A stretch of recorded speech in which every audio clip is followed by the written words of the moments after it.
ഫാത്തിമാമാത കൂട്ടായ്മ.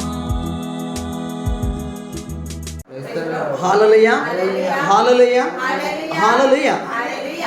നമുക്ക് ഏറ്റുപറഞ്ഞ് പ്രാർത്ഥിക്കാം. വലതുകരം ഉയർത്തി ഒന്നിച്ച് പ്രാർത്ഥിക്കുന്നു. സകല ജനപദങ്ങളുടെയും നാഥയായ പരിശുദ്ധയമ്മേ, ഞങ്ങൾക്ക് വേണ്ടി പ്രാർത്ഥിക്കണമേ. അമ്മയിലൂടെ ദൈവത്തിൻ്റെ ചൈതന്യം ഞങ്ങളിലേക്ക് കടന്നു വരുവാൻ ഞങ്ങളെ അസ്വസ്ഥപ്പെടുത്തുന്ന എല്ലാ പാപത്തിൻ്റെ ബന്ധനങ്ങളിൽ നിന്നും ഞങ്ങൾക്ക് മോചനം ലഭിക്കുവാൻ അമ്മ പ്രാർത്ഥിക്കണമേ. ഹല്ലേലൂയ, ഹല്ലേലൂയ, ഹല്ലേലൂയ. അവിടുത്തെ പുത്രന്റെ അഭിഷേകത്തിൽ ഞങ്ങൾക്ക് നിലനിൽക്കുവാനും സ്വർഗത്തിന് അവകാശികളായി ഞങ്ങൾ മാറുവാനും അമ്മ പ്രാർത്ഥിക്കണമേ. ഹല്ലേലൂയ, ഹല്ലേലൂയ, ഹല്ലേലൂയ. നാരകീയ സർപ്പത്തിന്റെ തലയെ തകർത്ത പരിശുദ്ധ മാതാവേ, ഞങ്ങൾക്ക് വേണ്ടി, ഞങ്ങളുടെ കുടുംബങ്ങൾക്ക് വേണ്ടി, ഞങ്ങളുടെ പ്രിയപ്പെട്ടവർക്ക് വേണ്ടി അമ്മ പ്രാർത്ഥിക്കണമേ. ദൈവവചനം അഭിഷേകത്തിൽ പ്രസംഗിക്കുവാനും പ്രസംഗിക്കുന്ന വചനങ്ങൾ ഹൃദയത്തിൽ സ്വീകരിക്കുവാനും വിടുതലും സൗഖ്യം സംഭവിക്കുവാൻ അമ്മയെ ഞങ്ങൾക്ക് വേണ്ടി പ്രാർത്ഥിക്കണമേ. ഹല്ലേലൂയ, ഹല്ലേലൂയ, ഹല്ലേലൂയ. നന്മ നിറഞ്ഞ മറിയമേ സ്വസ്തി, സ്ത്രീകൾ അനുഗ്രഹിക്കപ്പെട്ടവളാകുന്നു, അങ്ങയുടെ ഉദരഫലമായ യേശുവും അനുഗ്രഹിക്കപ്പെട്ടവനാകുന്നു. പരിശുദ്ധ മറിയമേ തമ്പുരാന്റെ അമ്മേ, പാപികളായി ഞങ്ങൾക്ക് വേണ്ടി ഇവിടെ മരണസമയത്തും തമ്പുരാനോട് അപേക്ഷിക്കണമേ. ഇതും പിതാവിനും പുത്രനും പരിശുദ്ധാത്മാവിനും സ്തുതി. ചേർന്ന് പറഞ്ഞേ ഹല്ലേലൂയ, ഹല്ലേലൂയ, ഹല്ലേലൂയ. നമ്മൾ ഇന്ന് ഈ മണിക്കൂറുകളിൽ കേൾക്കാൻ പോകുന്ന തിരുവചന ഭാഗം വിശുദ്ധ ഹബക്കൂക്കിന്റെ പുസ്തകം. ഹബക്കൂക്കിന്റെ പുസ്തകം എടുത്തോ. ഹബക്കൂക്ക് എവിടാന്ന് അറിയാമോ? മിക്കാട് പുസ്തകം കഴിഞ്ഞ് അടുത്തതാണ് ജോയൽ, ആമോസ്, യോന, എടുത്താ നാഹൂം പ്രവാചകൻ കഴിഞ്ഞ്, മിക്ക കഴിഞ്ഞ് നാഹൂം, അത് കഴിഞ്ഞിട്ട് ഹബക്കൂക്ക് പ്രവാചകനാണ്. അത് കഴിഞ്ഞിട്ടാണ് സഫാനിയ. സഫാനിയയ്ക്ക് മുമ്പുള്ള പുസ്തകമാണ് ഹബക്കൂക്ക്. എടുത്തോ. അതിൻ്റെ ഒന്നാമത്തെ അധ്യായം 1 മുതൽ 4 വരെയുള്ള തിരുവചനങ്ങൾ. പ്രിയമുള്ളവരെ, ഇതിൽ വചനത്തിന്റെ ഹെഡിങ് തന്നെ പറഞ്ഞിരിക്കുന്നത് പ്രവാചകന്റെ ആവലാതിയെ കുറിച്ചാണ്. ഹെഡിങ് തന്നെ എഴുതിയിരിക്കുന്നത് ഇങ്ങനെയാണ്, പ്രവാചകന്റെ ആവലാതി. അവിടുന്ന് ആ വചനം വായിക്കാമോ? 1-ാമത്തെ അധ്യായം 1 മുതൽ 4 വരെ ഒന്ന് വായിക്കാമോ? ഹബക്കൂക്ക് പ്രവാചകന് ദർശനത്തിൽ ലഭിച്ച ദൈവത്തിന്റെ അരുളപ്പാട്, കർത്താവേ, എത്ര നാൾ ഞാൻ സഹായത്തിനായി വിളിച്ചപേക്ഷിക്കുകയും അങ്ങത് കേൾക്കാതിരിക്കുകയും ചെയ്യും? എത്ര നാൾ അക്രമം എന്ന് പറഞ്ഞ് ഞാൻ വിലപിക്കുകയും അങ്ങനെ രക്ഷിക്കാതിരിക്കുകയും ചെയ്യും? തിന്മകളും ദുരിതങ്ങളും കാണാൻ എനിക്കങ്ങ് എന്തുകൊണ്ട് ഇടവരുത്തുന്നു? നാശവും അക്രമവും ഇതാ എന്റെ കൺമുൻപിൽ, കലഹവും മത്സരവും തല ഉയർത്തുന്നു. നിയമം നിർവീര്യമാക്കപ്പെടുന്നു, നീതി നിർവഹിക്കപ്പെടുന്നില്ല. ദുഷ്ടൻ നീതിമാനെ വളയുന്നു, നീതി വികലമാക്കപ്പെടുന്നു. ഹല്ലേലൂയ, ഹല്ലേലൂയ, ഹല്ലേലൂയ, ഹല്ലേലൂയ. പ്രിയമുള്ളവരെ, നമ്മൾ സുവിശേഷത്തിൽ നമ്മളിന്ന് വായിച്ച ഈ പരിശുദ്ധ വചനത്തിൽ അവിടുന്ന് ദൈവത്തിന്റെ വചനം നമ്മെ ഓർമ്മപ്പെടുത്തുന്നത് ഇങ്ങനെയാണ്, പ്രവാചകന്റെ ആവലാതിയെ കുറിച്ചാണ്. ഹബക്കൂക്ക് പ്രവാചകന്റെ ആവലാതിയെ കുറിച്ചാണ്. ഹെഡിങ് തന്നെ അങ്ങനെയാണ് വന്നിരിക്കുന്നത്. അതിനുശേഷം പറഞ്ഞിരിക്കുകയാണ്, ഹബക്കൂക്ക് പ്രവാചകന് ദർശനത്തിൽ ലഭിച്ച ദൈവത്തിന്റെ അരുളപ്പാടാണ്. ദൈവമായ കർത്താവിൽ നിന്നും പ്രവാചകൻ കിട്ട അരുളപ്പാടാണ് ഇവിടെ എഴുതി വെച്ചിരിക്കുന്നത്. അപ്പോൾ പ്രവാചകൻ പറയുകയാണ്, കർത്താവേ, എത്ര നാൾ ഞാൻ സഹായത്തിനായി വിളിച്ചപേക്ഷിക്കും? അപ്പോൾ പ്രവാചകൻ പറയുകയാണ്, കാലങ്ങളായി ദൈവസന്നിധിയിൽ ദൈവ സഹായം ലഭിക്കുന്നതിന് വേണ്ടി നമ്മൾ എന്ത് ചെയ്തുകൊണ്ടിരിക്കുകയാണ്? പ്രാർത്ഥിച്ചതെ വിളിച്ചപേക്ഷിക്കുകയാണ്. പ്രവാചകൻ പറയുകയാണ്, കർത്താവേ, എത്ര നാളായിട്ട് നിന്റെ മുന്നിൽ ഞങ്ങൾ വിളിച്ചപേക്ഷിക്കുന്നു, എന്നിട്ടും അവിടെ എന്താ സംഭവിക്കുന്നത്? അങ്ങത് കേൾക്കാതിരിക്കുന്നെന്ന് പറയുന്നത്. പ്രിയമുള്ളവരെ, ആലോചിച്ച് നോക്കി. ദൈവത്തിന്റെ മുന്നിൽ നമ്മൾ വിളിച്ചപേക്ഷിക്കുന്ന പ്രാർത്ഥനകൾ ദൈവം കേൾക്കാതിരിക്കുന്ന ഒരവസ്ഥ. പ്രവാചകൻ പറയുകയാണ്, എത്ര നാൾ ഞാനിങ്ങനെ നിരന്തരം അങ്ങയുടെ സന്നിധിയിൽ പ്രാർത്ഥിച്ചിട്ടും അങ്ങ് എന്തുകൊണ്ടത് കേൾക്കുന്നില്ല? എത്ര നാൾ എൻ്റെ പ്രാർത്ഥനയെ അങ്ങ് കേൾക്കാതിരിക്കും? പ്രിയമുള്ളവരെ, വീണ്ടും പറയാണ്, എത്ര നാൾ അക്രമം എന്നും പറഞ്ഞ് ഞാൻ വിലപിക്കുകയും അങ്ങനെ രക്ഷിക്കാതിരിക്കുകയും ചെയ്യും? പ്രവാചകൻ പറയാണ്, ദൈവത്തിന്റെ മുന്നിൽ ഞാൻ പ്രാർത്ഥിച്ചിട്ട് പ്രാർത്ഥനയ്ക്കൊന്നും എന്തില്ല, ഒരു മറുപടിയുമില്ല എൻ്റെ പ്രാർത്ഥനകൾക്ക്. ഇന്ന് നമ്മുടെ ജീവിതത്തിൽ നമ്മൾ പലരും പറയുന്നതാണ്. എന്നെ ഈ സമയങ്ങളിലൊക്കെ പലരും വിളിക്കുമ്പോൾ പറയും, ഒരു കാരണവുമില്ല. ചില രാത്രികളിലൊക്കെ ചിലർ വിളിച്ചിട്ട് അവർക്ക് വളരെ നിർബന്ധ ബുദ്ധിയോടെയാണ് വിളിക്കുന്നത്. അവർ ചോദിക്കുന്നൊരു ചോദ്യം ഇങ്ങനെയാണ്, എനിക്ക് യൂറോപ്പിലേക്ക് പോകുന്നതിന് വേണ്ടി ഒരു വിസ ഒക്കെ ശരിയായിട്ടുണ്ട്, ബ്രദർ ഒന്ന് പ്രാർത്ഥിച്ചിട്ട് ഇത് ദൈവഹിതമാണോ അല്ലയോ എന്ന് പറയുക. പ്രിയമുള്ളവരെ, നമ്മുടെ ജീവിതത്തിൽ ദൈവം അയക്കുന്ന ദൈവത്തിന്റെ ഹിതം മനസ്സിലാക്കുന്നത് മറ്റൊരാളിലൂടെ അല്ല, പിന്നെയോ ദൈവത്തിലൂടെ. നമ്മൾ എന്ത് ചെയ്യണം? നമ്മൾ ദൈവത്തിന്റെ മുന്നിൽ സമയം കണ്ടെത്തണം, ദൈവത്തിന് വില കൊടുക്കണം. ദൈവത്തിന്റെ മുന്നിൽ ഇരുന്നു കൊണ്ട് നിന്റെ നിയോഗങ്ങൾ ദൈവത്തിന് സമർപ്പിക്കുമെങ്കിൽ സ്വർഗത്തിൽ നിന്നും ദൈവം ഇറങ്ങി വന്ന് നിനക്ക് ഉത്തരമരളും. ചേർന്ന് പറഞ്ഞേ ഇത് ഹല്ലേലൂയ. ഇവിടെ വചനം പറയാണ്, എത്ര നാൾ അക്രമം എന്ന് പറഞ്ഞ് ഞാൻ വിലപിക്കുകയും അങ്ങനെ രക്ഷിക്കാതിരിക്കുകയും ചെയ്യും. തിന്മകളും ദുരിതങ്ങളും കാണാൻ എനിക്ക് അങ്ങ് എന്തുകൊണ്ട് ഇടവരുത്തുന്നു? പ്രിയമുള്ളവരെ, പ്രവാചകൻ ചോദിക്കുകയാണ്, എൻ്റെ ജീവിതത്തിൽ അല്ലെങ്കിൽ ഇസ്രായേൽ ജനത്തിന്റെ മുൻപിൽ എന്തൊക്കെയാ കാണുന്നത്? തിന്മകളും ദുരിതങ്ങളും ദുഃഖങ്ങളും. എന്നിട്ട് ചോദിക്കുകയാണ്, അവിടുന്ന് പ്രവാചകനോട് ചോദിക്കുകയാണ്, തിന്മകളും ദുരിതങ്ങളും കാണാൻ എനിക്ക് അങ്ങ് എന്തുകൊണ്ട് ഇടവരുത്തുന്നു? നമ്മൾ ചോദിക്കുന്നില്ലേ, ഞാൻ പ്രാർത്ഥിക്കുന്ന ഒരു വ്യക്തിയാണ്, ഞാൻ വിശുദ്ധ കുർബാനയിൽ പങ്കെടുക്കുന്ന വ്യക്തിയാണ്, എപ്പോഴും ജപമാല കയ്യിൽ ചുറ്റി നടന്ന് ചൊല്ലുന്ന വ്യക്തിയാണ്, എന്നിട്ടും എൻ്റെ ജീവിതത്തിൽ ബുദ്ധിമുട്ടുകളും ദുഃഖങ്ങളും വേദനകളും പെരുകി വരുന്ന കർത്താവേ, നീ ഇത് കാണുന്നില്ലേ, നീ ഇത് കേൾക്കുന്നില്ലേ എന്ന് നമ്മൾ നിരന്തരം ദൈവത്തോട് ചോദിച്ചുകൊണ്ടിരിക്കുക. എന്നോട് ഒരുപാട് പേര് ചോദിക്കുമ്പോൾ, എന്നോട് പ്രാർത്ഥനയ്ക്ക് വിളിച്ചാൽ എന്നോട് ചോദിക്കുന്ന ഒരു ചോദ്യമാണ്, ബ്രദറെ, ഞങ്ങളുടെ ജീവിതത്തിൽ മാത്രം എന്തുകൊണ്ട് ഈ അവസ്ഥകൾ മാറിപ്പോകുന്നില്ല? ഞങ്ങളുടെ ജീവിതത്തിൽ എത്ര കാലം കൊണ്ട് ഞങ്ങൾ ഇതിനു വേണ്ടി പ്രാർത്ഥിക്കുന്നു. ഒരു സഹോദരി എന്നോട് പറയാറുണ്ട്, അവൾ ശക്തമായി പ്രാർത്ഥിക്കുന്ന ഒരു സഹോദരിയാണ്. അവളുടെ ജീവിത പങ്കാളി വലിയ മദ്യത്തിന്റെ അവസ്ഥയിലൂടെ കടന്നു പോവുകയാണ്. കാലങ്ങളായി അവന് വേണ്ടി അവൾ പ്രാർത്ഥിച്ചിട്ടും അവനിൽ എന്തുണ്ടാവുന്നില്ല? ഒരു മാനസാന്തരം അവന് സംഭവിക്കുന്നില്ല. എന്ന് പറഞ്ഞാൽ അവൻ മദ്യപാനം നിർത്താനായിട്ട് പറ്റുന്നില്ല. ഇവൻ മദ്യപിച്ചിട്ട് വന്ന് വീട്ടിനുള്ളിൽ നടത്തുന്ന ഓരോ അക്രമങ്ങളും ദുരിതങ്ങളും അവസ്ഥകളും കാരണം അവരുടെ സമാധാനം പൂർണ്ണമായും നഷ്ടപ്പെട്ടിരിക്കുന്നു. രാത്രിയുടെ യാമങ്ങളിൽ ചില ദിവസങ്ങളിൽ അവർക്ക് എന്ത് ചെയ്യാൻ പറ്റുന്നില്ല? ഉറങ്ങാൻ പറ്റുന്നില്ല. അമ്മയും മക്കളും ഒന്നു ചേർന്ന് നിലവിളിക്കുന്ന അവസ്ഥയിലേക്ക് വരുമ്പോൾ അവർ സ്വർഗത്തിലെ പിതാവിനോട് ചോദിക്കുകയാണ്, കർത്താവേ, ഞങ്ങൾ അർപ്പിക്കുന്ന ബലികൾ എന്തേ നിന്റെ സന്നിധിയിൽ എത്തപ്പെടുന്നില്ല? ഞങ്ങൾ അയക്കുന്ന കാഴ്ചകളും ഞങ്ങളുടെ ജീവിതവും എന്തേ നീ കാണുന്നില്ല? എത്ര നാൾ ഞങ്ങൾ നിന്നിൽ നിന്നും ഇതിനൊരു മാനസാന്തരത്തിന് വേണ്ടി, എൻ്റെ ജീവിത പങ്കാളിക്ക് ഒരു അനുതാപത്തിന് വേണ്ടി, ഒരു മാനസാന്തരത്തിന് വേണ്ടി കർത്താവേ, ഞങ്ങൾ എത്ര നാൾ നിന്റെ മുന്നിൽ കാത്തിരിക്കണം? പ്രിയമുള്ളവരെ, ഇവിടെ വചനം പറയാണ്, തിന്മകളും ദുരിതങ്ങളും കാണാൻ എനിക്ക് അങ്ങ് എന്തുകൊണ്ട് ഇടവരുത്തുന്നു? നാശവും അക്രമവും ഇതാ എൻ്റെ കൺമുൻപിൽ, കലഹവും മത്സരവും തല ഉയർത്തുന്നു. നിയമം നിർവീര്യമാക്കപ്പെടുന്നു, നീതി നിർവഹിക്കപ്പെടുന്നില്ല. ദുഷ്ടൻ നീതിമാനെ വളയുന്നു, നീതി വികലമാക്കപ്പെടുന്നു.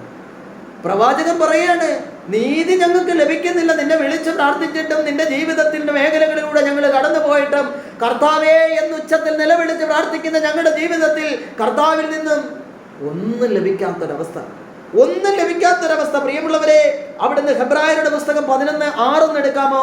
ഹെബ്രായരുടെ പുസ്തകം 11-ാമത്തെ അധ്യായം 6-ാമത്തെ തിരുവചനം കിട്ടിയോ? ഹെബ്രായർ 11:6 കിട്ടിയെങ്കിലും ഒന്ന് ഉറച്ചു വായിക്കാമോ? ഹെബ്രായർ 11:6 ഉറച്ചു വായിച്ചോ? കിട്ടിയോ നിങ്ങൾക്ക്? അപ്രകാരം എടുക്കപ്പെടുന്നതിന് മുമ്പ് താൻ ദൈവത്തെ പ്രസാദിച്ചുവെന്ന് അവന് സാക്ഷ്യം ലഭിച്ചു. വിശ്വാസമില്ലാതെ ദൈവത്തെ പ്രസാദിപ്പിക്കുക സാധ്യമല്ല. ദൈവസന്നിധിയിൽ ശരണം പ്രാപിക്കുന്നവർ ദൈവമുണ്ടെന്നും തന്നെ അന്വേഷിക്കുന്നവർക്ക് അവിടുന്ന് പ്രതിഫലം ലഭിക്കുമെന്ന് നീ വിശ്വസിക്കണം. ചേർന്ന് പറഞ്ഞേ, ഉച്ചത്തിൽ പറഞ്ഞേ. പ്രിയമുള്ളവരെ, നമ്മുടെ പ്രാർത്ഥനകൾ എൻ്റെ ഇഷ്ടപ്രകാരം, എൻ്റെ ഹിതമനുസരിച്ച് എൻ്റെ ജീവിതത്തിൽ ഒരു കാലവിളംബരം വരുത്തിക്കൊണ്ട് പ്രാർത്ഥിക്കേണ്ട ഒരു പ്രാർത്ഥനയല്ല ദൈവത്തിന്റെ മുന്നിൽ പ്രാർത്ഥിക്കേണ്ടത്. പിന്നെയോ ദൈവത്തിന്റെ ഹിതമനുസരിച്ച് തമ്പുരാനോട് ചോദിക്കേണ്ട മേഖലകൾ ദൈവമേ അവിടുന്ന് പറഞ്ഞിരിക്കുന്നുണ്ടോ? അവിടുന്ന് പൂർവികരുടെ വിശ്വാസത്തെ കുറിച്ച് അതിന്റെ ഹെഡിങ് എങ്ങനെയാണ്? ഹെബ്രായരുടെ പുസ്തകത്തിലെ പൂർവികരുടെ വിശ്വാസം അതിലെ 6-ാമത്തെ അധ്യായം പറയുന്നത് ഇങ്ങനെയാണ്, വിശ്വാസമില്ലാതെ ദൈവത്തെ പ്രസാദിപ്പിക്കുക സാധ്യമല്ല. വീണ്ടും അവിടുന്ന് എന്താണ് പറഞ്ഞിരിക്കുന്നത്? ദൈവസന്നിധിയിൽ ശരണം പ്രാപിക്കുന്നവർ ദൈവമുണ്ടെന്ന് വിശ്വസിക്കണം. തന്നെ അന്വേഷിക്കുന്നവർക്ക് അവിടുന്ന് പ്രതിഫലം നൽകുമെന്ന് വിശ്വസിക്കണം. നീ നിന്റെ ജീവിതത്തിൽ ഒരിക്കലും അവിശ്വാസത്തിന്റെ മേഖലയിലൂടെ അല്ല നീ കടന്നു പോകേണ്ടത്. പിന്നെയോ വിശ്വാസത്തിലൂടെ കടന്നു പോകണം. നീ ഒന്ന് ചിന്തിക്കണം. ഇന്നത്തെ ദിവസത്തിൽ എന്താ നീ ചിന്തിക്കേണ്ടത്? നീ ഒരു അവിശ്വാസിയാണോ അതോ? നമ്മളെല്ലാവരും പറയുന്നത് എന്താണ്? ഞാൻ ഭയങ്കര വിശ്വാസിയാണ്, ഞാൻ ഭയങ്കര അബ്രഹാമത്തേക്കാൾ ഭയങ്കര വിശ്വാസിയാണ് ഞാനെന്നാണ് ആര് പറയുന്നതാ? നമ്മൾ പറയുന്നത്. യഥാർത്ഥത്തിൽ അവിടെ എന്താ സംഭവിക്കുന്നത്? ഹബക്കൂക്കിന്റെ 3:2 വായിക്കാം. ഹബക്കൂക്ക് നമ്മൾ എടുത്തില്ലായിരുന്നോ? അതിന്റെ 3-ാമത്തെ അധ്യായം, എന്റെ ഹബക്കുക്ക് പ്രവാചകന്റെ പുസ്തകം 3-ാമത്തെ അധ്യായം അതിന്റെ 2-ാമത്തെ വചനമായി, കർത്താവേ കർത്താവേ എനിക്ക് ഉത്തരമരളി ദർശന രേഖ. എവിടുന്ന വായിച്ചത്? 3-ന്റെ കറക്റ്റ് തന്നെ വായിച്ചോ. കർത്താവേ അങ്ങയെ പറ്റിയും അങ്ങയുടെ പ്രവൃത്തിയെ പറ്റി കേട്ട് ഞാൻ ഭയന്നു. ഞങ്ങളുടെ നാളുകളിൽ അങ്ങയുടെ പ്രവൃത്തി ആവർത്തിക്കണമേ, ഞങ്ങളുടെ നാളുകളിൽ അത് വെളിപ്പെടുത്തണമേ. ക്രൂതനാകുമ്പോൾ അങ്ങയുടെ കാരുണ്യം അനുസ്മരിക്കണമേ. ഒരു ഹല്ലേലൂയ പറഞ്ഞേ. പ്രിയമുള്ളവരെ, ഇവിടെ വചനം പറയാണ്, നമ്മൾ കേട്ട വചനത്തിൽ നിന്നും ദൈവത്തിന്റെ ഹെബ്രായരുടെ പുസ്തകത്തിൽ നമ്മൾ കേട്ട്, നിനക്ക് വിശ്വാസം വേണം, വിശ്വാസമില്ലാതെ ദൈവത്തെ പ്രസാദിപ്പിക്കാൻ നിനക്ക്. അതെ, കർത്താവിനോട് നീ ഒരു കാരണം, നിന്റെ ഒരു നിയോഗം വെച്ച് പ്രാർത്ഥിക്കുകയാണെങ്കിൽ നിന്റെ പ്രാർത്ഥനകൾ, ഇങ്ങോട്ട് ശ്രദ്ധിച്ച നിങ്ങൾ ദൈവത്തിന്റെ മുന്നിൽ ഒരു പ്രാർത്ഥന, എത്ര ദുർഘടം പിടിച്ച പ്രാർത്ഥനയാകട്ടെ, നിങ്ങളുടെ ജീവിതത്തിൽ അസാധ്യമാകുന്ന എന്നുള്ള രീതിയിലുള്ള ഒരു അവസ്ഥയാകട്ടെ, പക്ഷെ പ്രാർത്ഥിക്കുന്ന നിന്റെ വിശ്വാസം എന്തായിരിക്കണം? എന്റെ പ്രാർത്ഥന ദൈവം കേൾക്കും. പ്രിയമുള്ളവർ, എന്റെ പ്രാർത്ഥന ദൈവം കേൾക്കും. നിന്റെ ജീവിതത്തിൽ ആ വിശ്വാസത്തിൽ നിന്നുകൊണ്ട് വേണം നീ എത്ര കാലങ്ങളായാലും എന്ത് ചെയ്യാൻ? നീ പ്രാർത്ഥിക്കാൻ. ഒരിക്കലും നീ പ്രാർത്ഥിച്ച പ്രാർത്ഥന നീ മടുക്കുവാൻ പാടില്ല. ആ പ്രാർത്ഥനയിൽ നിന്ന് നീ വ്യതിചലിക്കാൻ പാടില്ല. എന്റെ ദൈവം തന്റെ മഹത്വത്തിന്റെ സമ്പന്നയിൽ നിന്ന് യേശുക്രിസ്തു വഴി നിങ്ങൾക്ക് ഹല്ലേലൂയ ഹല്ലേലൂയ. പ്രിയമുള്ളവരെ, ഫിലിപ്പിയർ എന്ന ലേഖനത്തിലൂടെ ദൈവത്തിന്റെ പരിശുദ്ധാത്മാവ് പൗലോസ്ലീഹായിലൂടെ നമ്മൾ പറയാണ്, എന്താ പറഞ്ഞിരിക്കുന്നത്? എന്റെ ദൈവം തന്റെ മഹത്വത്തിന്റെ സമ്പന്നയിൽ നിന്ന് യേശുക്രിസ്തു വഴി. അതെ, ക്രിസ്തു വഴി മാത്രമാണ് നിന്റെ ജീവിതത്തിൽ അത്ഭുതങ്ങളും അടയാളങ്ങളും സംഭവിക്കുന്നത്, അല്ലാതെ മറ്റൊന്നും വഴിയല്ല. അതിനുവേണ്ടി നീ എന്താ ചെയ്യേണ്ടത്? നീ കാലവിളംബരം വരുത്താൻ ഞാനല്ല പറഞ്ഞിരിക്കുന്നത്, പിന്നെയോ നിന്റെ വിശ്വാസത്തിന്റെ മേഖലയിൽ നിന്ന് ഒരിക്കലും നീ എന്ത് ചെയ്യരുത്? നീ വ്യതിചലിക്കാൻ പാടില്ല. വിശ്വാസമാണല്ല. വിശ്വാസമില്ലാതെ ദൈവത്തെ പ്രസാദിപ്പിക്കാൻ. പ്രിയമുള്ളവർ, ഇവിടെ ഇപ്പൊ നമ്മൾ വായിച്ചു കേട്ട്, കർത്താവേ അങ്ങയെ പറ്റിയും അങ്ങയുടെ പ്രവൃത്തിയെ പറ്റിയും കേട്ട് ഞാൻ ഭയന്നു. എന്തായിരിക്കും കർത്താവിനെ കുറിച്ചും കർത്താവിന്റെ പ്രവൃത്തിയെ കുറിച്ചും കേട്ട് ഭയന്നത്? നമുക്കറിയാം പ്രിയമുള്ളവരെ, പുറപ്പാടിന്റെ പുസ്തകത്തിൽ നമ്മൾ കാണുന്നുണ്ട് 14-ാമത്തെ അധ്യായത്തില് ദൈവമായ കർത്താവ് തന്റെ പ്രിയപ്പെട്ട ജനത്തിന് വേണ്ടി ചെങ്കടലിനെ എന്ത് ചെയ്ത് മാറ്റി? രണ്ടായി പിളർന്നു. ചെങ്കടലിനെ എന്ത് ചെയ്ത്? മുറിച്ചു മാറ്റി. പ്രിയമുള്ളവരെ, മനുഷ്യൻ എന്താണത്? അസാധ്യമായ ഒരു കാര്യമാണ്. ഇത്രയും വലിയ നിറഞ്ഞു കവിഴുന്ന ഒരു ചെങ്കടല് ഒരിക്കലും എന്ത് ചെയ്യാൻ പറ്റില്ല. അത് വറ്റിച്ചതിന് ശേഷം അതിലൂടെ ഇസ്രായേൽ ജനത്തെ സുഗമമായ രീതിയിൽ അക്കരെ കടത്തുവാൻ മനുഷ്യബുദ്ധിയിൽ മനുഷ്യന് ചിന്തിക്കാൻ പോലും പറ്റാത്ത മേഖലയാണ്. എന്നാൽ ഇസ്രായേൽ ജനം ദൈവത്തിന്റെ മുന്നിൽ അവരുടെ വിശ്വാസപ്രകാരം അവർ നിലവിളിച്ചപ്പോൾ ആരാണ് കൂടുതൽ തീഷ്ണതയോടെ? ദൈവം തെരഞ്ഞെടുത്ത ദൈവത്തിന്റെ പ്രീതിപാത്രം ആരാണത്? മോശ എന്ന പ്രവാചകൻ ദൈവത്തിന്റെ മുന്നിൽ നിന്ന്. നിന്റെ ജീവിതത്തിൽ മോശയെ പോലെ നിനക്ക് പ്രാർത്ഥിക്കാൻ പറ്റുന്നുണ്ടോ? ഉണ്ടോ നിന്റെ ജീവിതത്തിൽ നിനക്ക് മോശയെ പോലെ പ്രാർത്ഥിക്കാൻ? പ്രിയമുള്ളവരെ, മോശ തന്റെ ജീവിതത്തിൽ ദൈവം മോശയെ വിളിക്കുമ്പോൾ നമുക്കറിയാം മോശ ആരായിരുന്നു? ഒരു വിക്കനായിരുന്നു.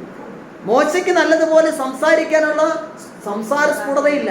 മോശ ദൈവത്തിന്റെ മുന്നിൽ റിക്വസ്റ്റ് വെക്കുന്നുണ്ട്, കർത്താവേ നല്ലതുപോലെ സംസാരിക്കാൻ പോലും ഉള്ളൊരു പാഠവും പോലും എനിക്ക്. ഞാൻ ഇസ്രായേൽ ജനത്തിന്റെ അടുത്തേക്ക് ചെന്ന് അവരെന്നെ എന്ത് ചെയ്യും? അവരെന്നെ തിരസ്കരിക്കും. അവരെന്നെ ഒരിക്കലും എന്ത് ചെയ്യില്ല? അംഗീകരിക്കില്ല.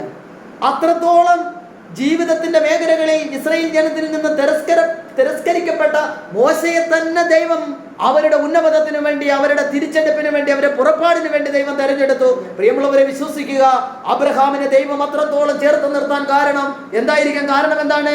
അബ്രഹാമിൽ കണ്ട വിശ്വാസം അതേ പടങ്ങിൽ മോശയിലും ദൈവത്തിന് കാണപ്പെട്ടു. മോശയിലേക്ക് വിശ്വാസത്തിന്റെ മേഖലയിലൂടെ കടന്നു വന്നപ്പോൾ മോശ എന്നൊരു വചനം പറയുന്നുണ്ട്, മോശയോളം ശ്രേഷ്ഠമായ ഒരു വ്യക്തിയെ ഞാൻ ഇന്ന് വരെ കണ്ടിട്ടില്ല. അത്രത്തോളം ദൈവത്തിന് പ്രീതിപാത്രമായിരുന്നു മോശ.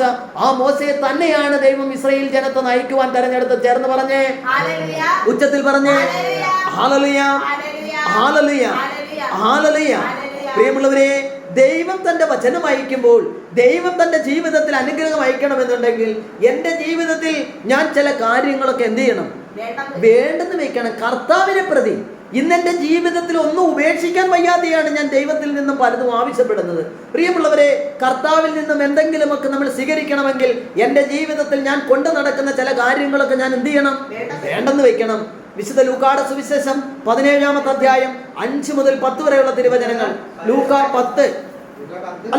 17-ന്റെ 5 മുതൽ 10 വരെ കിട്ടിയ ആൾ മുറിച്ച് വായിക്കാമോ?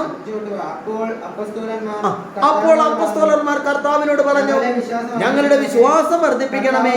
കർത്താവ് പറഞ്ഞു, നിങ്ങൾക്ക് ഒരു കടുക് പൊടിയോളം വിശ്വാസം ഉണ്ടെങ്കിൽ ഈ സിക്ക സിക്കമേർ വൃക്ഷത്തോട് ചൂടോടെ ഇളകി കടലിൽ ചെന്ന് വേരുറക്കുക എന്ന് പറഞ്ഞാൽ അത് നിങ്ങളെ അനുസരിക്കും. ഒരു ഹാലലുയ പറഞ്ഞേ, ഉച്ചത്തിൽ പറഞ്ഞേ, ഹാലലുയ, ഹാലലുയ, ഹാലലുയ. പ്രിയമുള്ളവരോട് പരിശുദ്ധ വചനം പറയാണ്, അപ്പോസ്തലന്മാർ കർത്താവിനോട് പറഞ്ഞു, ഞങ്ങളുടെ വിശ്വാസം വർദ്ധിപ്പിക്കണമേ എന്ന്. പ്രിയമുള്ളവരെ അവിടുന്ന് പറയാണ്, അപ്പോസ്തലന്മാർ ഒന്നിച്ച് കർത്താവിനോട് പറയാണ്, എന്താ പറഞ്ഞിരിക്കുന്നത്? എന്താണ്? കർത്താവേ, ഞങ്ങളുടെ വിശ്വാസം നീ വർദ്ധിപ്പിക്കണമേ എന്ന്. ഇത് കേട്ടുകൊണ്ട് കർത്താവ് എന്താ പറഞ്ഞിരിക്കുന്നത്? നിങ്ങൾക്ക് ഒരു കടുക് മണിയോളം. ഒന്ന് ആലോചിച്ച് നോക്കിയേ. നമ്മുടെ ജീവിതത്തിൽ ഇന്ന് പല കാര്യങ്ങളും നമ്മൾ ദൈവസന്നിധിയിൽ പ്രാർത്ഥിച്ചിട്ടും പ്രാർത്ഥിച്ചും അടുത്തിരിക്കുന്ന നമ്മളോട് ദൈവം പറയാണ്, പ്രാർത്ഥിക്കുന്ന നിനക്ക് ഒരു കടുക് മണി പോലും വിശ്വാസം ഇല്ല. നിന്റെ ജീവിതത്തിൽ ഇന്ന് ഒരു കടുക് മണിയോളം വിശ്വാസം നിനക്കില്ലാത്തത് കൊണ്ടാണ് എന്ത് സംഭവിക്കുന്നതാ? അനുഗ്രഹമായി നിന്റെ പ്രാർത്ഥന മാറാത്തത്. രക്തസ്രാവക്കാരിയുടെ വിശ്വാസം കണ്ടിട്ട് കർത്താവ് പറഞ്ഞു, ഇതുപോലൊരു വിശ്വാസം ഞാൻ, ഒരു ശതാധിപനെ കണ്ടിട്ട് കർത്താവ് പറഞ്ഞു, ഇതുപോലൊരു വിശ്വാസം ഞാൻ. പ്രിയമുള്ളവരെ, നമ്മൾ മനസ്സിലാക്കുക, വിശ്വാസത്തിന്റെ മേഖലയിൽ നിൽക്കുന്ന എനിക്കും നിനക്കും ദൈവമുണ്ടെന്നും ഞാൻ വിശ്വസിച്ച് പ്രാർത്ഥിക്കുന്ന എന്ത് പ്രാർത്ഥനയും നടത്തുവാൻ എനിക്ക് സാധിക്കുമെന്നും. കാരണം പ്രാർത്ഥനകൾ നടത്തി തരുന്നത് സർവശക്തനായ ദൈവമാണ്. ഒരു ഹാലലുയ പറഞ്ഞേ, ഉച്ചത്തിൽ പറഞ്ഞേ. ഇവിടെ പരിശുദ്ധ വചനം പറഞ്ഞിരിക്കുന്നത് കേട്ടോ, നീ വിശ്വാസത്തിന്റെ മേഖലയിലാണ് നിന്നുകൊണ്ട് ദൈവത്തിന്റെ മുന്നിൽ പ്രാർത്ഥിക്കുന്നതെങ്കിൽ, നീ യാചിക്കുന്നതെങ്കിൽ, കർത്താവ് പറഞ്ഞു, നിങ്ങൾക്ക് ഒരു കടുക് മണിയുടെ വിശ്വാസത്തിലാണ് നിന്റെ ഒരു യാചന പ്രാർത്ഥന എന്റെ സന്നിധിയിലേക്ക് എത്തുന്നതെങ്കിൽ, നീ ധൈര്യമായിട്ട് ഈ സിക്കമോർ മരത്തോട്, പ്രിയമുള്ളവർ, ഈ സിക്കമോർ മരത്തോട് നീ പറയണം. എന്ത് പറയണം? യേശുക്രിസ്തുവിന്റെ നാമത്തിൽ ഞാൻ കൽപ്പിക്കുന്നു, സിക്കമോർ മരമേ, ഇവിടെ നിന്ന് എണീറ്റ് എന്ത് ചെയ്യണം? മറ്റൊരു സ്ഥലത്തേക്ക് മാറിപ്പോകുവാൻ വചനം പറയാണ്. അത് അതുപോലെ അനുസരിക്കും, അതുപോലെ അനുസരിക്കും. പ്രിയമുള്ളവരെ, കാരണം നമ്മൾ ഇന്ന് കാണുന്നതാണ്, വിശ്വാസത്തിന്റെ മേഖലയിൽ നിന്ന് പ്രാർത്ഥിക്കുമ്പോൾ ചില മേഖലകൾ ഈ അടുത്ത ദിവസങ്ങളിൽ പ്രിയമുള്ളവരെ ശരീരത്തിൽ ഏതാണ്ട് 8-10 മുഴകൾ ശരീരത്തിനുള്ളിൽ ഇവിടെയൊക്കെ ഇങ്ങനെ തടകുമ്പോൾ തന്നെ മുഴ കയ്യിൽ വന്ന് അറിയാൻ പറ്റുന്ന രീതിയിൽ 8-10 മുഴകൾ ശരീരത്തിനുള്ളിൽ നിൽക്കുന്ന ഒരു സഹോദരി, അവളുടെ ജീവിതത്തിൽ അവൾക്ക് പൂർണ്ണമായ വിശ്വാസമാണ് ഈ രോഗത്തിൽ നിന്ന് കർത്താവിനെ സുഖപ്പെടുത്തുമെന്ന്. അവൾ എന്നോട് പറഞ്ഞത് ഇങ്ങനെയാണ്, ബ്രദറെ, യേശുക്രിസ്തു എന്നൊരു ദൈവത്തിന് എന്നെ സുഖപ്പെടുത്താൻ ഒരു ബുദ്ധിമുട്ടുമില്ല. എനിക്ക് എന്തെങ്കിലുമൊക്കെ കുറവുകൾ ഉള്ളത് കൊണ്ടാണ് ഞാൻ എന്ത് ചെയ്യുന്നത്, ഈ ഒരു അവസ്ഥയിലൂടെ ഞാൻ കടന്നു പോകുന്നത്. ഇന്നല്ലെങ്കിൽ നാളെ എൻ്റെ ദൈവം എന്ത് ചെയ്യും? എന്നെ സുഖപ്പെടുത്തും. അതിനു വേണ്ടി ഞാൻ കാത്തിരിക്കും. പ്രിയമുള്ളവരെ, 38 വർഷം ഒരു തളർവാദ രോഗി എവിടെയാണ്? ബെത്സയിദ കുളക്കരയിൽ എങ്ങനെ കിടന്നു? തളർന്നു കിടന്നു. ആ കിടക്കുമ്പോൾ അവൾക്കൊരു ആ കിടന്ന തളർവാദ രോഗിക്ക് ഒരു വിശ്വാസം ഉണ്ടായിരുന്നു. എന്തായിരുന്നു വിശ്വാസം? വർഷത്തിലൊരിക്കൽ, എങ്ങനെയാണ്? വർഷത്തിലൊരിക്കൽ ഒരു മാലാഖ വന്ന്, ഏത് മാലാഖയാണത്? റാഫാൽ മാലാഖയെ കുറിച്ചാണ് അവിടെ പറയുന്നത്. വർഷത്തിലൊരിക്കൽ ഒരു മാലാഖ വന്ന് ഈ കുളത്തിലിറങ്ങും. ഈ കുളത്തിലിറങ്ങും ആ മാലാഖ. എന്നിട്ട് ഈ ജലം കുളത്തിലിറങ്ങി കഴിയുമ്പോൾ മറ്റാരെങ്കിലും ഇറങ്ങുന്നതിന് മുമ്പ് ആദ്യം ആ കുളത്തിലിറങ്ങുന്നത് ഏത് രോഗിയാണെങ്കിലും ആ രോഗത്തിൽ നിന്നും ആ വ്യക്തി സുഖം പ്രാപിക്കും. ഈ ഒരു വിശ്വാസത്തിലാണ് ജന്മനാ തളർന്നു കിടക്കുന്നവൻ എവിടെ കിടക്കുക? ഒന്ന് ആലോചിച്ച് നോക്കി, അവന്റെ വിശ്വാസം ഒന്ന് ആലോചിച്ച് നോക്കി. അവൻ എന്താണ് വിശ്വാസം? എന്താണ്? എന്നെങ്കിലും ഒരിക്കൽ, നാളെ എന്നാണോ? മറ്റന്നാളെന്നാണോ? അടുത്ത മാസം എന്നാണോ? അവന്റെ വിശ്വാസം എന്താണ്? എന്നെങ്കിലും ഒരിക്കൽ ഈ കുളത്തിൽ എനിക്ക് ഇറങ്ങുമ്പോൾ എന്റെ കർത്താവ് എന്നെ സുഖപ്പെടുത്തും. ആ ഒരു വിശ്വാസത്തിലാണ് അവൻ കിടക്കുന്നത്. ഇത് കണ്ടിട്ടാണ് ഈശോ അവനോട് പറഞ്ഞത്. എന്താ പറഞ്ഞത്? നീ കുളത്തിലിറങ്ങാൻ പറഞ്ഞോ? എന്താ കർത്താവ് അവനോട് പറഞ്ഞത്? നീ കിടക്കയും എടുത്ത്. കർത്താവ് അവനോട് പറയാണ്, നീ തളർന്നു കിടക്കേണ്ട വ്യക്തിയല്ല, പിന്നെയോ നീ സൗഖ്യം പ്രാപിക്കേണ്ട വ്യക്തിയാണ്. ചേർന്ന് പറഞ്ഞേ. ഇന്ന് സൗഖ്യത്തിനായി പല ധ്യാന കേന്ദ്രങ്ങളിലും ദൈവത്തിന്റെ മുന്നിൽ പ്രാർത്ഥിക്കുന്ന നമുക്കില്ലാത്ത ഒരു മേഖല എന്താണ്? വിശ്വാസം. വിശ്വാസത്തിന്റെ രാഹിത്യത്തിലാണ് ഇന്ന് നമ്മുടെ രോഗങ്ങൾ കർത്താവിന്റെ മുന്നിൽ വിട്ടുമാറാത്തത്. പ്രിയമുള്ളവരെ, ഈശോ പിശാചബാധിതന്റെ അടുത്ത് എന്താ പറഞ്ഞത്? ഇപ്പോൾ തൽക്ഷണം, എങ്ങനെ പറഞ്ഞത്? തൽക്ഷണം അവനെ വിട്ടുമാറുക. പിശാചിനോട് പറയാണ്, ലഗയോൺ എന്ന് പറയുന്ന ഒരു കൂട്ടം പിശാചുക്കളാണ് അവന്റെ ശരീരത്തിൽ വസിക്കുന്നത്. അവനോടാണ് കർത്താവ് പറഞ്ഞത്. എന്താ പറഞ്ഞത്? അവനെ വിട്ട് പുറത്തു പോകാൻ. ആ നിമിഷം, അടുത്ത ദിവസം പോകാന്നാണ് പറഞ്ഞത്?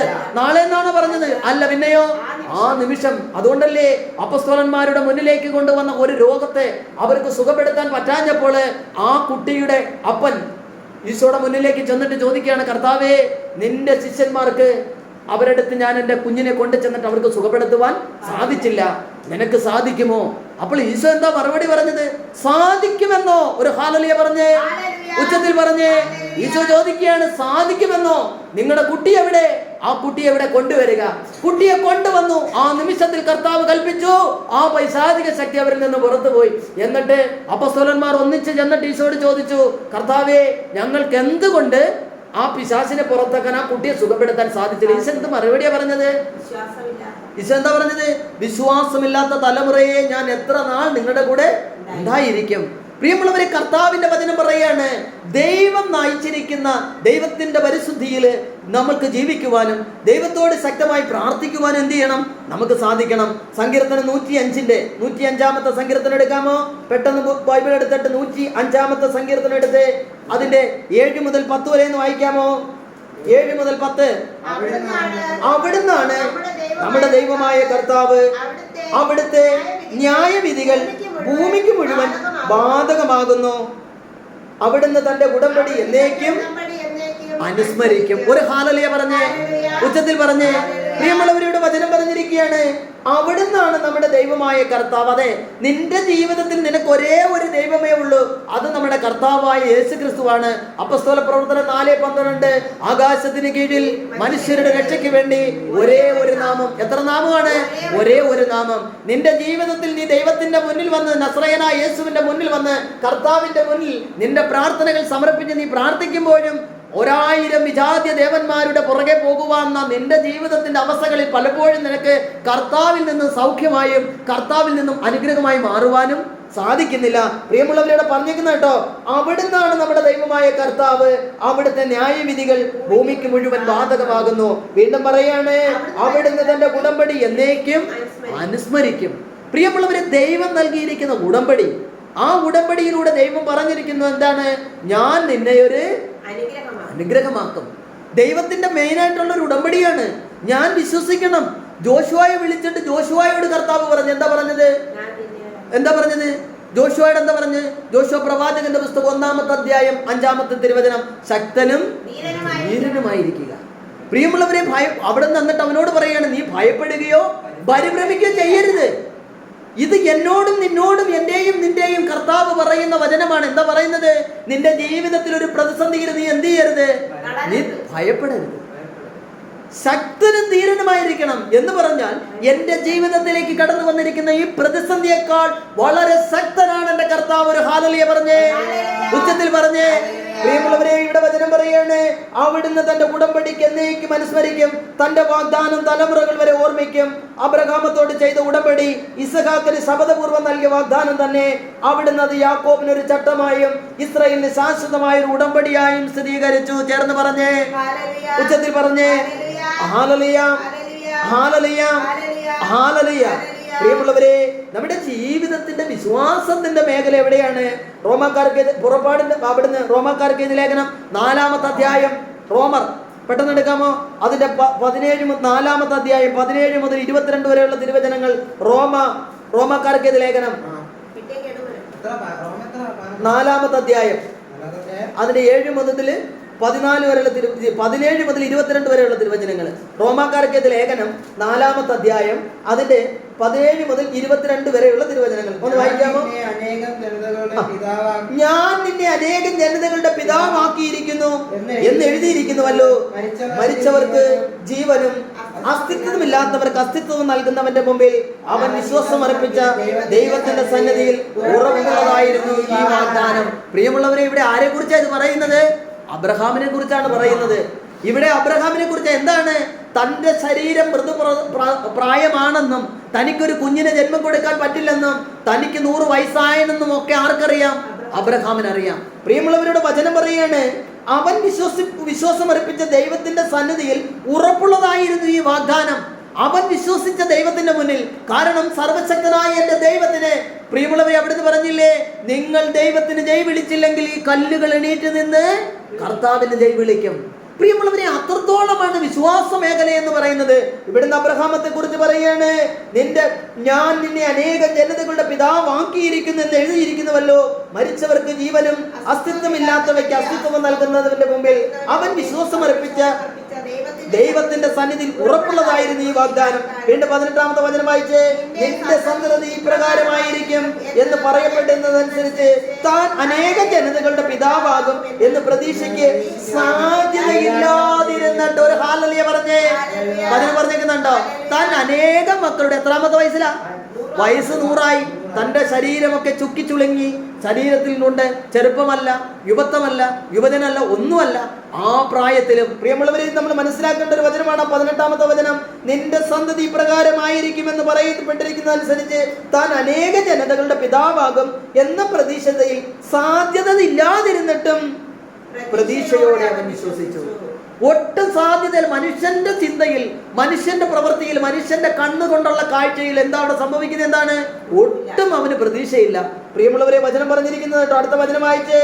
100 വയസ്സായ തന്റെ ശരീരം മൃതപ്രായമായിരിക്കുന്നെന്നും സാറായിയുടെ ഉദരം വന്ധ്യമാണെന്നും അറിയാമായിരുന്നിട്ടും അവന്റെ വിശ്വാസം ദുർബലമായില്ല. ഒരു ഹാലലയെ പറഞ്ഞേ, ഉച്ചത്തിൽ പറഞ്ഞേ. നമ്മളിത് നല്ലതുപോലെ ധ്യാനിക്കേണ്ട ഒരു വചനമാണ്. അവിടുന്ന് പറഞ്ഞിരിക്കുകയാണ്, വളരെ വ്യക്തമായി പറഞ്ഞിരിക്കുകയാണ്, 100 വയസ്സായ തന്റെ ശരീരം. എത്ര വയസ്സുണ്ട്? 100 വയസ്സ്. ഇന്ന് നമ്മുടെയൊക്കെ ജീവിതങ്ങളിൽ ഒരവസ്ഥയ്ക്ക് വേണ്ടി പ്രാർത്ഥിക്കുമ്പോൾ ദൈവം നൽകിയ മെസ്സേജ് പറയുമ്പോൾ പോലും ആ പ്രാർത്ഥനയ്ക്ക് വന്നിരിക്കുന്ന ആവശ്യക്കാരായ വ്യക്തി ചോദിക്കുന്നതാണ്, ഇത് എങ്ങനെ നടക്കും? ഇതെങ്ങനെ നടക്കും? കാരണം എന്താ അങ്ങനെ ചോദിക്കാനുണ്ടായ കാരണം? അവർക്ക് വിശ്വാസം എന്ന് പറയുന്ന ഒരു മേഖലയില്ല. ഇവിടെ പറഞ്ഞിരിക്കുന്നുണ്ട് 19-ാമത്തെ വചനം. 100 വയസ്സായ തന്റെ ശരീരം മൃതപ്രായമായിരിക്കുന്നെന്നും സാറായിയുടെ ഉദരം വന്ധ്യമാണെന്നും അറിയാമായിരുന്നിട്ടും അവന്റെ വിശ്വാസം ദുർബലമായില്ല. വിശ്വാസമില്ലാത്തവനെ പോലെ ദൈവത്തിന്റെ വാഗ്ദാനത്തിനെതിരായി അവൻ ചിന്തിച്ചില്ല. ഒരു ഹാലലിയ പറഞ്ഞേ, ഉച്ചത്തിൽ പറഞ്ഞേ. പ്രിയമുള്ളവരെ, നമ്മളെ കുറിച്ചാണ് ഇത് പറഞ്ഞിരിക്കുന്നത്. നമ്മളെ കുറിച്ചാണ് പറഞ്ഞിരിക്കുന്നത്. വിശ്വാസമില്ലാത്തവനെ പോലെ ദൈവത്തിന്റെ വാഗ്ദാനത്തിനെതിരായി നമ്മൾ ദൈവം ഒരു അനുഗ്രഹം നൽകി കഴിഞ്ഞാൽ കുറച്ച് ദിവസം കാത്തിരുന്ന് കുറച്ചു നേരം പ്രാർത്ഥിച്ചതിന് ശേഷം നമ്മൾ സംസാരിക്കാൻ തുടങ്ങും. ഇതൊന്നും നടക്കുന്ന കാര്യമല്ല. ഇതൊക്കെ എങ്ങനെ സംഭവിക്കാനാണ്? ഇതൊക്കെ അസാധ്യമായ കാര്യങ്ങളാണ്. പ്രിയമുള്ളവരെ, കാലങ്ങൾക്ക് മുമ്പ് ഇവിടെ ആ പ്രാർത്ഥനയ്ക്ക് കടന്നു വന്ന ഒരു സഹോദരിയോട് ദൈവത്തിന്റെ പരിശുദ്ധാത്മാവ് ഇങ്ങനെ വെളിപ്പെടുത്തി. അവള് M.Tech-ഉം B.Tech-ഉം ഒക്കെ പാസ്സായി വലിയ മേഖലയിലേക്ക് ടെസ്റ്റൊക്കെ ചെയ്ത് ഒരുപാട് ടെസ്റ്റുകളൊക്കെ എഴുതിയിരിക്കുകയാണ് ഒരു ജോലിക്ക് വേണ്ടി. പ്രിയമുള്ളവരെ, ഒരിക്കലും അവളോട് കർത്താവിന്റെ മുന്നിൽ അവൾ പ്രാർത്ഥിക്കാനായി കടന്നു വന്ന് അവളുടെ തലയിൽ കരങ്ങൾ വെച്ച് പ്രാർത്ഥിക്കുന്ന സമയത്ത് ആത്മാവ് വെളിപ്പെടുത്തി, ഗവൺമെന്റ് കേരള സർക്കാർ എന്ന് എഴുതിയിരിക്കുന്ന ഒരു ജീപ്പില് നീ അതിൻ്റെ ഫ്രണ്ട് സീറ്റിൽ ഡ്രൈവർ ഇരിക്കുന്നിടത്തല്ല, അതിൻ്റെ ഇടതുവശത്തെ സീറ്റിൽ നീ ഇരിക്കുന്നതും വാഹനം കടന്നു പോകുന്നതുമായി ദൈവം ഒരു മെസ്സേജ് നൽകുന്നു. പ്രിയമുള്ളവരെ, അവൾക്ക് ഭയങ്കര വിശ്വാസമായി. അവൾ വിശ്വാസത്തിൻ്റെ മേഖലയിൽ നിന്ന് 1 ദിവസം കഴിഞ്ഞു, 2 ദിവസം കഴിഞ്ഞു, 3 മാസം കഴിഞ്ഞു, 6 മാസം കഴിഞ്ഞു, 9 മാസം കഴിഞ്ഞു, 12 മാസം കഴിഞ്ഞു, 1.5 വർഷമായി, 2 വർഷമായി. അവളോട് പറഞ്ഞ മെസ്സേജ് എന്താവുന്നില്ല? അനുഗ്രഹമായി മാറുന്നില്ല. ഒരിക്കൽ അവൾ ധ്യാനകേന്ദ്രത്തിലേക്ക് കടന്നു വന്നിട്ട് ചോദിച്ചു, ബ്രദറെ, അന്നൊരിക്കൽ പ്രാർത്ഥിച്ചിട്ട് 2 വർഷത്തിനകത്ത് സമയമാകുന്നുണ്ട് പറഞ്ഞില്ലേ ഇങ്ങനെ ഒരു ജോലി മേഖലയെക്കുറിച്ച്, എന്നിട്ട് എനിക്ക് ആ ഒരു ജോലിയിലേക്ക് പ്രവേശിക്കുവാൻ ഇതുവരെ സാധിച്ചിട്ടില്ല. പ്രിയമുള്ളവരെ, ഞാൻ ആ മകളോട് പറഞ്ഞു, മോളെ, നിനക്ക് മെസ്സേജ് നൽകിയതും പറഞ്ഞത് ഞാനല്ല, എൻ്റെ കർത്താവാണ്. അത് നീ വിശ്വാസത്തോടെ നീ ഏറ്റെടുക്കണം. നീ ഈ നിമിഷങ്ങളിൽ കുമ്പസരിക്കണം ദൈവത്തിന്റെ മുന്നിൽ പോയി. എന്തുന്നാ ദൈവം വലിയ രീതിയിൽ നൽകിയ മെസ്സേജിനെ ഞാൻ എന്ത് ചെയ്ത്? സംശയത്തോടെ. പ്രിയമുള്ളവരെ, സംശയിക്കുന്നവന് ഒന്നും സാധിക്കില്ല. സംശയ ദൃഷ്ടിയോടെ നമ്മൾ എന്തെങ്കിലും കാര്യങ്ങൾ ഇടപെട്ടാൽ നമുക്കൊന്നും സാധിക്കില്ല. അപ്പോൾ എങ്ങനെയാണ് നമ്മളൊരു കാര്യത്തെ വിശ്വാസത്തോടെ വേണം. ആ മകളോട് ഞാൻ പറഞ്ഞു, നീ ആദ്യം ദൈവത്തിന്റെ മുന്നിൽ പോയി കുമ്പസരിക്കണം. ദൈവം നൽകിയ മെസ്സേജിനെ ഞാൻ നിസ്സാരവൽക്കരിച്ചു. അത് നടക്കുമോ ഇല്ലയോ എന്നൊരു സംശയം എൻ്റെ മുന്നിൽ. അവൾക്ക് ഭയമായി. അവൾ കർത്താവിന്റെ മുന്നിൽ കുമ്പസരിച്ചു. അതിനുശേഷം അവൾ പറഞ്ഞു, ഇനി എൻ്റെ ജീവിതത്തിൽ ഒരിക്കലും ഞാൻ ഈ വിശ്വാസത്തിൽ നിന്ന് മാറത്തില്ല. ഏത് വിശ്വാസത്തിൽ നിന്നാ? ദൈവം നൽകുമെന്ന് പറഞ്ഞ ജോലി എനിക്ക് ലഭിക്കുമെന്ന് അവൾ സന്തോഷത്തോടെ പ്രാർത്ഥിച്ചൊരുങ്ങിയിരുന്നു. പ്രിയമുള്ളവരെ, അതിനുശേഷം പിന്നെ ഞാൻ അവളെ കണ്ടിട്ടില്ല. ഈ അടുത്ത കാലത്ത് ഒരിക്കൽ അവളെ കാണുമ്പോൾ അവൾ എന്നോട് വന്നിട്ട് പറഞ്ഞത് ഇങ്ങനെയാണ്, ഇറിഗേഷൻ വകുപ്പിൽ അസിസ്റ്റന്റ് എഞ്ചിനീയർ ആയിട്ട് എനിക്ക് പോസ്റ്റിംഗ് ഉണ്ടായി. ഞാൻ ഏതാണ്ട് 1 വർഷത്തോളമായി ഇന്ന് ആ ജോലി ചെയ്യാണ്. ബ്രദർ, അന്നൊരിക്കൽ ഒരു മെസ്സേജ് പറഞ്ഞില്ലേ, ഒരു കേരള സർക്കാർ എന്ന് എഴുതിയിരിക്കുന്ന ഒരു വാഹനത്തില് ഞാൻ ഫ്രണ്ട് സീറ്റിൽ ഇരുന്ന് പോകുന്നുവെന്ന്. അത് യാഥാർത്ഥ്യമാണ്. എനിക്ക് എൻ്റെ ഡിപ്പാർട്ട്മെന്റിൽ നിന്നൊരു വണ്ടിയുണ്ട്. അതിലാണ് ഞാൻ വർക്കുകളൊക്കെ നോക്കാനായിട്ട് കടന്നു പോകുന്നത്. പ്രിയമുള്ളവരെ, ഒന്ന് ആലോചിച്ച് നോക്കിയേ. കാലങ്ങൾക്ക് മുമ്പ് ദൈവം പറഞ്ഞൊരു വാഗ്ദാനം ദൈവത്തിന്റെ മുന്നിൽ വിശ്വാസത്തോടെ നീ പ്രാർത്ഥിക്കാൻ തുടങ്ങിയപ്പോൾ അത് എന്തായി മാറി? അനുഗ്രഹമായി മാറി. ചേർന്ന് പറഞ്ഞേ ഹല്ലേലൂയ. ഇവിടെ 20-ാമത്തെ വചനം നമ്മൾ എന്താ വായിച്ചെന്താണ്? വിശ്വാസമില്ലാത്തവനെ പോലെ ദൈവത്തിന്റെ വാഗ്ദാനത്തിനെതിരെ അവൻ ചിന്തിച്ചില്ല, മറിച്ച് ദൈവത്തെ മഹത്വപ്പെടുത്തിക്കൊണ്ട് അവൻ വിശ്വാസത്തിൽ ശക്തി പ്രാപിച്ചു. 21-ാമത്തെ വചനം പറയുന്നു, വാഗ്ദാനം നിറവേറ്റാൻ ദൈവത്തിന് കഴിയുമെന്ന് അവന് പൂർണ്ണ ബോധ്യമുണ്ടായിരുന്നു. ചേർന്ന് പറഞ്ഞേ, ഉച്ചത്തിൽ പറഞ്ഞേ. പ്രിയമുള്ളവരെ, പരിശുദ്ധ വചനം പറയാണ്, വാഗ്ദാനം നിറവേറ്റാൻ അവന് കഴിവുണ്ടെന്ന് പൂർണ്ണമായും ആര് വിശ്വസിച്ചു? അബ്രഹാം വിശ്വസിച്ചു. പ്രിയമുള്ളവരെ, അതുകൊണ്ട് അവന്റെ വിശ്വാസം അവന് എന്തായി? ഹല്ലേലൂയ പറഞ്ഞേ, ഉച്ചത്തിൽ പറഞ്ഞേ. പ്രിയമുള്ളവരെ, നമ്മൾ മനസ്സിലാക്കുക. എന്നോടൊരു കാര്യം പറഞ്ഞിരിക്കുന്ന, ഒരു മെസ്സേജ് പറഞ്ഞിരിക്കുന്ന, ഒരു പ്രവചനം പറഞ്ഞിരിക്കുന്നത് ആരാ? സർവശക്തനായ ദൈവമാണ്. ഇന്ന് ചില സ്ഥലങ്ങളിൽ ചില മെസ്സേജുകൾ പറയുമ്പോൾ മനുഷ്യബുദ്ധിയിൽ ചിന്തിക്കുകയാണ്, ഇത് സാധിക്കുമോ ഇല്ലയോ എന്ന്. ഇത് എങ്ങനെ സാധിക്കുമെന്നൊക്കെയാണ് ആൾക്കാർ ചിന്തിക്കുന്നത്. പ്രിയമുള്ളവരെ, നിങ്ങളൊന്ന് ആലോചിച്ച് നോക്കിയേ. നമുക്കറിയാൻ പറ്റും, ദൈവം അവിടെ കർത്താവിന്റെ മുന്നിൽ വലിയൊരു മേഖല ഇങ്ങനെ പുറപ്പാടിന്റെ പുസ്തകത്തിൽ നമുക്ക് കാണാൻ പറ്റുന്നുണ്ട്. അതിങ്ങനെയാണ്, അബ്രഹാം മോശയെ വിളിച്ചിട്ട് ദൈവമായ കർത്താവ് മോശയോട് പറയാണ്, അതായത് ഇസ്രായേൽ ജനം വെള്ളം കിട്ടാതെ ദാഹിച്ച് വലിയ അവസ്ഥയിലായി. അവരും ജീവിക്കുന്നിടത്ത് എന്തില്ല? കുടിക്കാൻ കുടിവെള്ളമില്ല. അത്രത്തോളം അവസ്ഥയായി. അപ്പോൾ അവരെല്ലാവരും പരാതിയുമായിട്ട് ആരുടെ മുന്നിലാണ് പോകുന്നത്? മോശയുടെ മുന്നിൽ. മോശ കർത്താവിന്റെ മുന്നിലേക്ക് ചെന്നു. കർത്താവേ, ജനം ദാണ്ട് വളരെ അവസ്ഥയിലാണ്, അവർക്കൊരു തുള്ളി വെള്ളമില്ല കുടിക്കാൻ. ദൈവമായ കർത്താവ് എന്താ മോശയോട് പറഞ്ഞ? എന്താ പ്രിയമുള്ളവരെ പറയാമോ? മോശയോട് കർത്താവ് പറഞ്ഞത് ഇങ്ങനെയാണ്, നിന്റെ കയ്യിലിരിക്കുന്ന ഒരു വടിയില്ലേ, അതുമായി നീ കടന്നു പോവുക. എങ്ങോട്ടാ? ഒരു പാറ ഞാൻ കാണിച്ചു തരും. നീ ഇസ്രായേൽ ജനത്തെ മുഴുവനെയും കൂട്ടിക്കൊണ്ട് വന്നിട്ട് നിന്റെ കയ്യിലിരിക്കുന്ന ആ വടിയെടുത്ത് നീ എന്ത് ചെയ്യണം? പാറമേൽ അടിക്കണം. പ്രിയമുള്ളവരെ, നിങ്ങളൊന്ന് ശ്രദ്ധിച്ചു കേട്ടെ. മോശ എന്ന പ്രവാചകനോട് ദൈവമായ കർത്താവ് പറയാണ്, ഈ നിൽക്കുന്ന ഇത്രത്തോളം വൈലന്റായി ദേഷ്യപ്പെട്ട് ദൈവത്തിനെതിരെയും മോശക്കെതിരെയും പിറുപിറുക്കുന്ന ഒരു വലിയ ജനക്കൂട്ടം, ഒരു സമൂഹത്തിന്റെ മുന്നിലേക്കാണ് ജലം കൊടുക്കാനായിട്ട്. ഏതിൽ നിന്ന് ജലം കിട്ടുമെന്ന് പറയുന്നത്? പാറയിൽ നിന്നും. നിങ്ങളൊന്ന് ചിന്തിച്ചു നോക്കിയേ, നമ്മുടെ ബുദ്ധിയിൽ ഈ ഒരു പാറയിൽ നിന്ന് ജലം കിട്ടൂ. എന്നാൽ മോശ എന്ത് ചെയ്ത്? ദൈവം പറഞ്ഞത് 100% അവൻ വിശ്വസിച്ച്, ദൈവത്തിനെല്ലാം സാധ്യമാണെന്ന് ഏറ്റവും കൂടുതൽ വിശ്വസിച്ചൊരു വ്യക്തിയായിരുന്നു മോശ. അതുകൊണ്ട് മോശ എന്താ ചെയ്തത്? ദൈവം എന്താണോ അരുളി ചെയ്തത് അവൻ അതുപോലെ പ്രവർത്തിച്ചു. അവൻ തന്റെ കയ്യിലിരുന്ന വടിയെടുത്ത് ദൈവം പറഞ്ഞതുപോലെ ഇസ്രായേൽ ജനത്തിനെ വിളിച്ചു കൂട്ടിക്കൊണ്ട് ആ പാറമേൽ ആഞ്ഞടിച്ചപ്പോൾ, പ്രിയമുള്ളവരെ, ആ പാറ പൊട്ടി പാറയിൽ നിന്നും വെള്ളം, വലിയ രീതിയിൽ വെള്ളം ഒഴുകാൻ തുടങ്ങി. ഒന്ന് ആലോചിച്ച് നോക്കിയേ. നമ്മുടെ ഇന്നത്തെ ജീവിതത്തിൽ നമ്മുടെ മക്കൾക്ക്, കുടുംബത്തിൽ ഒരു അവസ്ഥ വരുമ്പോൾ ഇതുപോലെ പാറയെപ്പോലെ ഉറച്ച തീരുമാനങ്ങൾ എടുക്കാൻ എനിക്കും നിനക്കും സാധിക്കുന്നുണ്ടോ? നമ്മുടെ ജീവിതങ്ങളിൽ ദൈവത്തിന്റെ മുന്നിൽ വിശ്വാസത്തിന്റെ മേഖല പാറ പോലെ ആയിരിക്കണം. ഒരിക്കലും എന്ത് ചെയ്യരുത്? പാറ എന്ത് ചെയ്യില്ല? പൊടിഞ്ഞു പോകത്തില്ല. ആർക്കെങ്കിലും ചവിട്ടി പാറയെ പൊടിക്കാൻ പറ്റുമോ? പാറയെ ഒറ്റയ്ക്ക് നീക്കി മാറ്റാൻ പറ്റുമോ? കാരണം എന്താണ്? പാറ എന്ന് പറഞ്ഞാൽ അത്രയ്ക്കും ഉറച്ചതാണ്. ഇതുപോലെ ആയിരിക്കണം എന്റെയും നിന്റെയും വിശ്വാസം. ആ വിശ്വാസത്തിൽ നിന്നുകൊണ്ട് നീ കർത്താവേ എന്ന് വിളിച്ചാൽ ദൈവം നിന്നോട് സംസാരിക്കും. നമുക്ക് എഴുതിക്കാം, കണ്ണുകളടയ്ക്കാം.